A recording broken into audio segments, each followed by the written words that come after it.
నా ఆడబిడ్డలకు దక్కాల్సిన ఈ 2,000 రూపాయలు ఇస్తానో ఆ పైసలు ఎటు పోయినాయని అడిగినా, మా నిరుద్యోగులకు 2,000 రూపాయలు ఇస్తానో అదెటు పోయినదని అడిగినా, మా పింఛన్ ఎటు పోయిందని అడిగినా. ఇగో ఇవి అడగొద్దట. ఓట్లప్పుడేమో అవి చెప్పి అడిగితే మీ ఓట్లు మరి వాళ్ళకి ఇస్తానది ఇయ్యాలి కదా అని అడిగితే నువ్వు ఇది అడగొద్దు మల్లన్నా, నువ్వు అడుగుతున్నావు కాబట్టి నిన్ను పార్టీలకి సస్పెండ్ చేస్తా అని చెప్పిండు.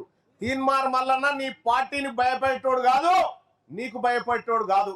గతంలోనే కేసీఆర్ తోని 10 సంవత్సరాలు ఒక్కన్నై కొట్లాడిన ఆ రోజు చెప్పిన కేసీఆర్ కు నిన్ను గద్దె దించుతా అని చెప్పినా దించిన.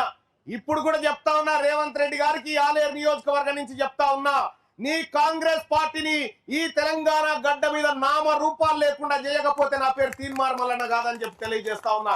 ఎప్పుడైతే నా ఆడబిడ్డల్ని నా జాతులను అవమానం చేసినావో, ఎప్పుడైతే నా ప్రజలను నువ్వు ఆందోళనకు గురయ్యేటువంటి విధంగా ప్రవర్తిస్తా ఉన్నావో ఖచ్చితంగా ఆ పని చేసి తీర్థమని చెప్పి తెలియజేస్తా ఉన్నా.